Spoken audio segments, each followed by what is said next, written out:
Hello everyone, welcome back to Kirklees Guitar School. In today's acoustic guitar lesson I'm going to teach you how to play Knockin' on Heaven's Door by Bob Dylan. So I'm going to keep referencing a free chord sheet that you can grab for this. If you head to the first link in the description, that will take you to our website where you can download the chord sheets for this song and every other lesson I've done on YouTube completely for free. Now let me just pop that on here while I'm waffling. These are the chords that we're using today. Now this song is basically the same 4-bar pattern that just goes round and round and round and round. And the way that I've structured this lesson is you have a beginner level, an intermediate level, and then an advanced level, what they're doing on the record. And I want you to scale this lesson to wherever you're at. Head to the website and get the tabs for this, it'll really help you out. So I'm going to start in that order. If I'm going a little bit too slow for you, use the chapters feature to get to whatever you need out of this lesson. So, the chord progression goes G, D, A minor and C. Those are the chords that we use, and then you've got the C with a little asterisk after it. That's basically just a C chord with the pinky put on the 3rd fret of the high E string. We'll talk about that in the advanced section. So let's start with the beginner's level. So this is the top line of the PDF, and everything I want you to do here is just 4 downstrokes to the beat. So we've got 2 strokes of G, 2 strokes of D, 4 strokes of A minor. All these strokes are evenly spaced. G, D, and C. So you see here, we've got 2 strokes of G, 2 beats, 2 strokes of D for 2 beats, 4 strokes of A minor, then 2 Gs and 2 Ds again, and then 4 strokes of C. If I count you in, we'll try that together. 1, 2, 3, 4. G, D, A minor, and G, D, and then C. Can you see these funny looking brackets at either end of the pattern? These are called repeat markers. Now what I'm telling you to do in the first page of the PDF, it's the top line of the PDF that we're looking at there. In the top line, I want you to just keep playing this 4-bar phrase, start at the beginning of the song, and if you just keep going round those 4 bars, round and round and round and round, you'll be able to play along to the song with those. Okay, just a reminder, there are your chords. And again, if some of these chords are a bit of a stretch for you like that C, if you've not been playing very long, I'm happy for you to kind of water that down as needed. So that's the first pattern, okay? If we've got that under his fingers, and that's fairly comfortable, the next one might be a little bit more challenging for you. So let me find, that's the full pattern. This is the middle of the PDF, it's labelled the mid-level pattern. Now don't freak out, there's quite a lot there, but it's quite a lot of the same stuff around, round and round and round again, okay? Now, it all kind of works on this down, down, down, up pattern. Let me show you first and then we'll break it down.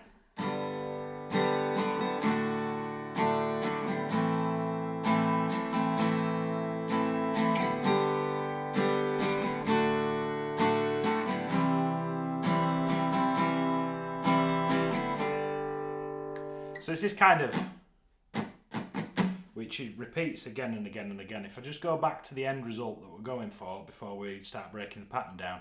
If you look at that G chord in the top left corner, down, down, down, up, and then the chord changes to a D, down, down, down, up. And then A minor, because we stick on it for 4 beats like we did in the previous exercise, we just essentially play that pattern twice. So we really need to focus on this little chunk here, don't we, before we go any further. And that's exactly what I plan to do.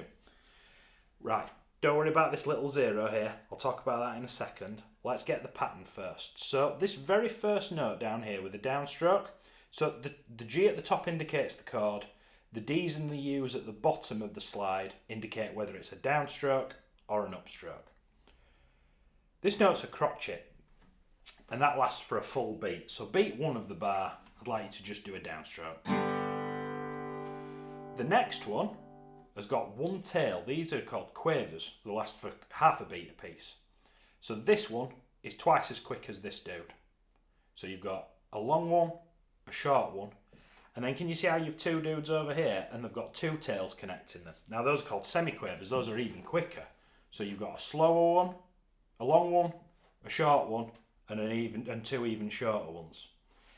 Down, down, down, up. Now whenever I'm trying to get a good strumming pattern, rather than playing the chord initially, I'll just cover the strings of the guitar. I'm not pressing them down, I'm just pressing them so I get that kind of clicking noise. Because what I want to do is I want to sort this hand out before I start messing about with this one over here. So all I'm going to do, I'd like you to repeat after me.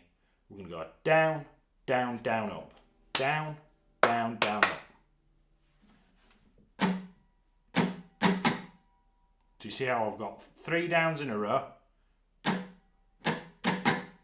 And like a quick flick on the way back up. Pause the video. Don't worry about playing a chord just yet. Pause the video and try and play that pattern back to me. If you were counting 1s, 2s, 3s and 4s in the bar, that'd be 1, 2 and a. Da, da, da, da. 1, 2 and a. If you're feeling keen, try it with the G chord. Now you'll be really kind of want to go to that D chord right now. Please don't get this rhythm because we need to talk about this little zero before we have a go at anything else. Down, down, down, up. Now this little zero is indicating, I've seen it batted around online as the John Lennon G6 trick, and basically what we're going to do is we're going to let go of the strings and perform the upstroke at the same time. So you're going to hold the G chord for the first 3 downstrokes. You're then going to let go of the chord and start getting ready for your D, which would be in the next bit of this bar. And with the upstroke, you're going to play the open strings. And it gives it this lovely, like, 3-dimensional...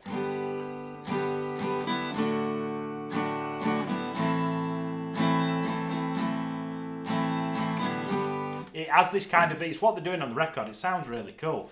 And just to emphasise, like, it's going to take you a minute to get that under your fingers, but there's just... You're buying yourself more time to get to the next chord because there's a really quick transition. This D chord that comes after it, which we're going to look at in a second, is as soon as you've performed that upstroke, you want to be doing another down with that next chord. So as much time as you can buy yourself to get there, it's really going to help you out. So down, down, down, up, and then as I do the upstroke, this O stands for open. Now if I go to my next slide, can you see how I've bolted the D chord onto this now? And we're just going to repeat the same thing with the D.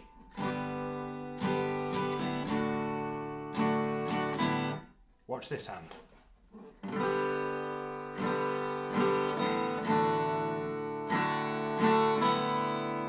Yeah?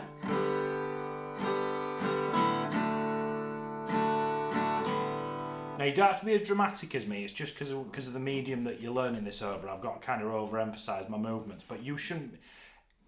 It's meant to sound a bit rough around the edges and it's meant to just be different from the 3 strokes that came before it. I want you to practice that, but I'd like you to get in the habit of, before you sort of go too far down the rabbit hole with those where the chords are for 2 beats apiece, I want you to work on the whole like first line of the mid-level pattern. And that's because this A minor chord, just as we did in the previous exercise, we stick on it for 4 beats, not 2 beats. So you've got 2 beats of G, 2 beats of D, but then 4 beats of A minor. But can you see how the 0 doesn't come here like it does in the previous pattern over here, look?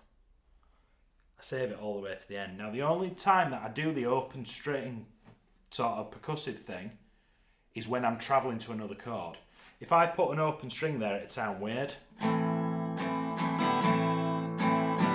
Sounds like a different song. So don't do the open string there. Just do it there. Whenever you're playing for 4 beats, only do it when you're getting ready to move to another chord.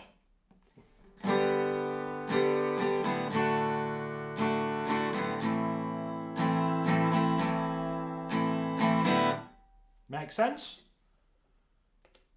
Pause the video and try it with the full progression. This is the mid-level pattern in the middle of the PDF that you can download for free from the website.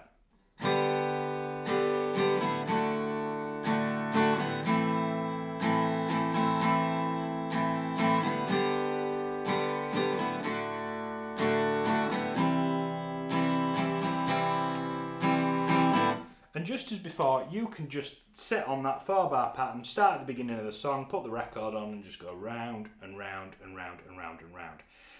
That's a really fun and addictive little strumming pattern to mess around with. Now, I was listening to the record just as a sort of doing my last kind of checks before I made this video, and I'm really glad I heard when they went to the C chord, I heard this cheeky little note at the top. So we're going to have a look at the advanced pattern now, which is at the bottom of the PDF, starting at bar 9 all the way down here. Now if we revisit the chords, you'll see how on the bottom row of these chords we've got a C chord, but then a C with an asterisk. Now the reason I put a C with an asterisk is because I'm asking you with your pinky to play the 3rd fret of the high E string along with the other 3 notes of the chord. Now the reason, oftentimes when there's a chord and a variation on a chord, they have a name like suspended or 7th or 9th or major 7th. In this case, all I've done is I've swapped one of the notes in the C chord, in this case the high E string, for another note in the C chord, which is a G note, which is on the 3rd fret of the high E string. Now that makes, there's no special name for that, it's just a C chord. I've just jumbled up the order of the 3 notes in the triad that we've stacked together. Now how we achieve that is you play your regular C chord, and just take your pinky and put it on the 3rd fret of the high E string, and I've just displaced one of the notes. That's all that I've changed. So people have different ways of doing this. I'll put an asterisk in it just because it's just a reminder, put that finger down, because there isn't a special name for it because we've already got a G in the scale. I hope that made sense. I'm going to do a little bit of a theory course coming up on YouTube. When that's available, I'll put it in the description. Now, all that to say, we've changed the pattern for the bottom part. Now, let me have a look. There we go. That's the advanced pattern. So you should see this at the bottom of the PDF. Okay, starting from bar 9. So we've still got G, D, A minor, G, D, C, but then the C with an asterisk comes in. Now, we'll get to that. We'll get to that in a second, but I want to just address this top line, to be honest, because this is exactly the same as we played in the mid-level pattern, but we've changed it over here now. I've altered the pattern to give it a little bit more what we call syncopation, playing on the offbeat. And that's what Dylan's doing on the record, or whoever's playing guitar for Dylan on this record. There's nothing different here. G, D. That bar is exactly the same as we've done it previously. When we get to the A chord, and this is the same for the C as well, down, down, down, up. So up to this point, the rhythm is just the same. Down, down, down, up. But then you're going to play 3 upstrokes in a row, followed by a quick flurry of a down and an up, still with the open string. So let's break that down, just that A minor. Down, down, down, up. First 4 notes, nothing new. Now where you'd normally let go on that upstroke, if you were playing a G or a D, we're going to keep on the A minor, but then we're going to do 2 more upstrokes.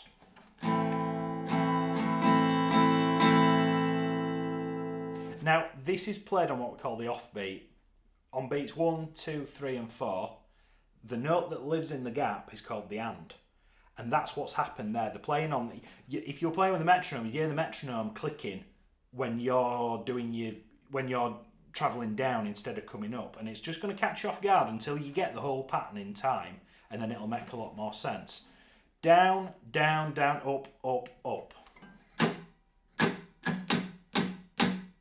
Now I'm purposely stopping before these semiquavers because that kind of bookends it, and that'll come really quickly.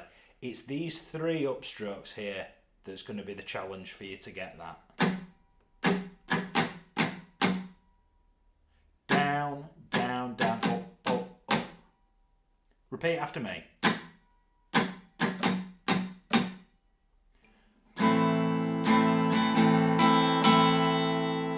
And then to finish that off, you're going to do it twice as quick because these are semiquavers compared to quavers. You're going to do up, down, up, and let go on the last one.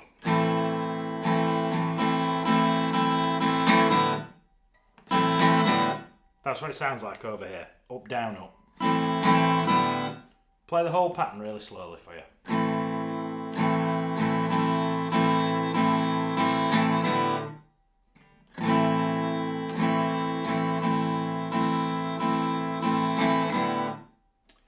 Sometimes it helps to think about these rhythms. Rather than downs and ups, can you tap the rhythm out? Put your guitar on your knee. Down, down, down, up, up, up, down. Now you might feel like a bit of a sausage doing that at home by yourself, but if you can't hear the rhythm in your head, it's just going to look, all those downs and ups are going to look and sound the same. Down, down, down, up. Rewind the video and see if you can tap that rhythm back to me. And then try it with a chord.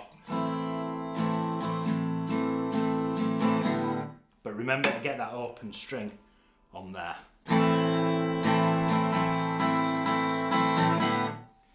Now, to finish that off, that's that pattern in isolation. Just as before, we'll repeat the pattern on the second line compared to the first line, but the only difference is, when we get to the C chord, we're going to put that pinky on the 3rd fret of the high E string on the very first upstroke of the bar. Can you see that? I'm looking at the bottom right. So you've got 3 downstrokes with C, and then you've got the C with an asterisk. What that looks like. So you've got... Watch his finger. Ha, he says.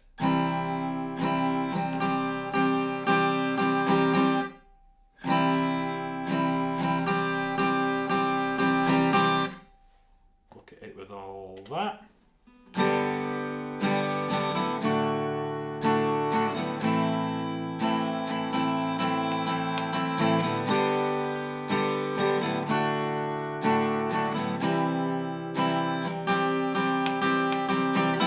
Still let go. See what that looks like up front.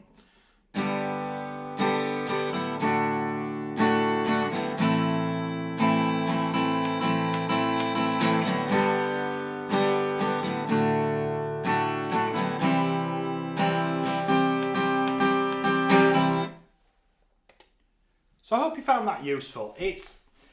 The folk stuff's quite hard to get because those guys didn't go to music school and it wasn't really about the music, it was about the message around all that stuff. So there might be the odd kind of quaver here, a quaver there, and it's not...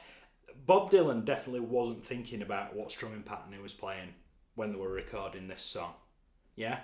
Think of it, think of the rhythm, think of it rhythmically and scale everything that I've spoken about in today's lesson to wherever you're at, but you've also got a yardstick for when you're a little bit better and you've learned a little bit more. You can come back to it and you'll feel really good that you can play a pattern that you didn't before. Yeah? Make sure you head to the first link in the description and you get the tabs completely for free from his new website. And let me know what you think of that, by the way. We've had a lot of good feedback from the website. And if you're new to what we do here, there's loads of lessons similar to this that you can get completely for free. If you'd like to see another lesson that I teach in a similar style, I'd head over here where I broke down Folsom Prison Blues by Johnny Cash. It's another great one that's got a great response. I'll see you next week for another guitar lesson. Thank you so much.